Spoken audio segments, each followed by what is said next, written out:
Hey guys, John here with Backyard Maine. Today I'm busting 9 of the most common electrical myths that I see in the field and online. Whether it's advice from your buddy, something you saw online, or that's just the way we've always done it, electrical myths are everywhere. Some of them are just misunderstood, but others can lead to dangerous situations, code violations, or both. And as a tease, please stick around to myth number 9 because it's one that many DIYers get wrong. Okay, let's jump into it. Myth number 1, you can run any cable or wire in conduit. I've heard it plenty of times. If it's in conduit, you can run Romex outside because the conduit keeps it dry.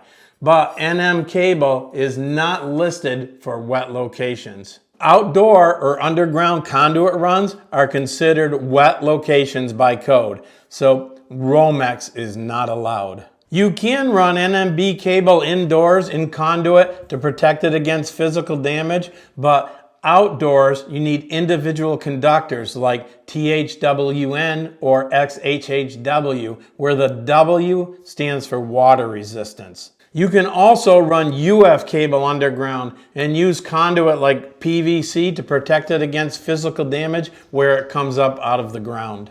But moisture around a cable like Romex, which was never designed for it, is a safety and a longevity issue. And myth number 2, ground wires are basically the same as neutral wires because they're bonded together at the main. The ground wire is not a normal part of the circuit. It's a backup safety path. If the ground wire is carrying current under normal operation, something's wrong, like a neutral to ground connection where it doesn't belong. Under normal conditions, current flows out on the hot and returns back on the neutral. The ground wire is only there for if something goes wrong. It establishes a low impedance fault current path to quickly open a breaker or blow a fuse. A ground wire should never be used as a neutral, but also we need to be careful to not have them inadvertently touching each other in our electrical boxes or anywhere else in the circuit. Myth number 3, the neutral wire is safe to touch. It may seem harmless, it's the return, right? And it's bonded to ground at the main. But if the circuit is energized and supplying a load, the neutral is carrying current. Neutrals are shared when we have multiple lights or receptacles on the same circuit. Circuit loads all return on the neutral wire. For example, when we test this connected neutral to ground, we don't see any voltage, but we may still have current flowing on that neutral wire. If we open the connection and connect the load downstream, we now see voltage to ground on the load side because we lost our bond and our return path to the source. You certainly don't want that current path using your body as a conductor.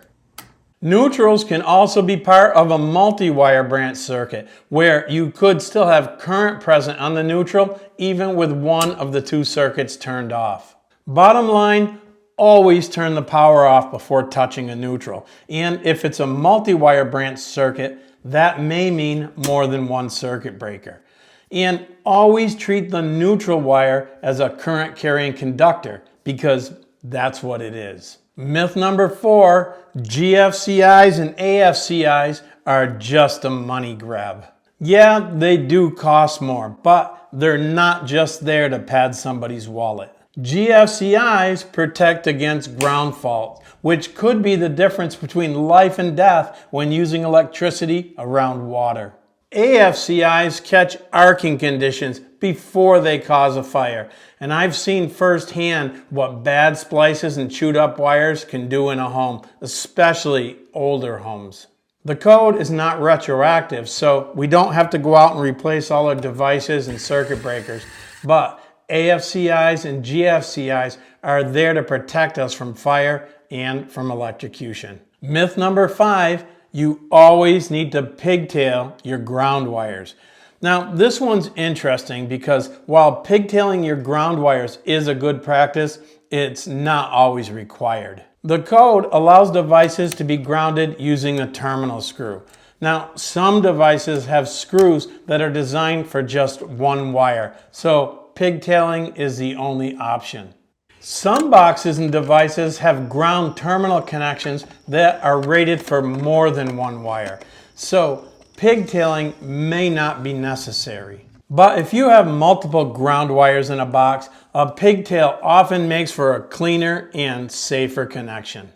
Even though they may not always be required, a pigtail is often the best choice. You know, I like to get it right when I'm doing electrical work, and I feel the same way about the food I put on the table for my family. That's why I want to thank Good Chop for sponsoring today's video. Good Chop delivers high-quality American meat and seafood right to your doorstep. It's vacuum sealed and flash frozen, so you can stock your freezer and cook it when it's convenient for you. No more wondering what's fresh at the grocery store. Good Chop takes the guesswork out of it. They have a nice selection as well, over 100 cuts to choose from, and every item is sourced from American farms and fisheries. It's nice knowing that I'm supporting local family operations right here in the USA. I've been through a few boxes now and everything has been very good. The wild-caught salmon, the organic chicken, everything is fresh and delicious. The steaks are my favorite, and tonight we're grilling up some New York strip steaks. If you want to try it out, go to goodchop.com/YouTube and use code BackyardMaine50. Or click the link in the description and get $50 off plus free shipping on your first box. That's goodchop.com/YouTube, code BackyardMaine50. Good stuff. Myth number 6, I'm not worried about my connections. The breaker will trip if anything goes wrong. That would be nice, but that is not a guarantee. Circuit breakers trip on overcurrent or short circuit, but they won't detect a faulty or loose connection that heats up over time. I've pulled scorched outlets and melted switches from walls that never tripped the breaker because the current at the breaker was not affected. Proper wiring, good terminations, tight connections, and a clean install are just as important as a circuit breaker for a safe and reliable installation. Myth number 7, you can backfeed generator power through a dryer outlet. Now, this is what I hear. I can backfeed a generator through my dryer outlet or other outlet in my house when the power goes out. It's safe as long as you have a brain. This is not only unsafe, but it's actually illegal. Without a transfer switch or an interlock, you risk backfeeding utility lines, and you could also have a short circuit if utility and generator power are connected together. This can be hazardous for you, utility workers, or neighbors that are on the same feed. A mechanical device is much safer than our memories. There are several safe, code-compliant methods used for connecting a generator to your home, and backfeeding through a dryer outlet is not one of them. I made a whole video on generator safety. I'll link that video at the end of this one. Myth number 8, neutral and ground are always bonded together in your electrical panel. Now, this one can be confusing for anybody who doesn't work in the trade. Neutral and ground are required to be bonded together, but this can only be done in one specific location. Article 250.24 of the NEC requires that bond to be located at the first service disconnect. This disconnect is often your main breaker in your electrical panel, but not always. For example, I installed a disconnect at my meter socket outside back in 1998 when I built my home. So my neutral to ground bond is located out there. Also, new homes built after 2020 require an exterior disconnect for emergency personnel. So these homes will be bonded out there as well. When the ground bond is located outside at a disconnect, the power panel will have the neutrals and grounds isolated, just like they are for a sub panel. I've seen double bonds many times, especially in sub panels and for backup generator connections.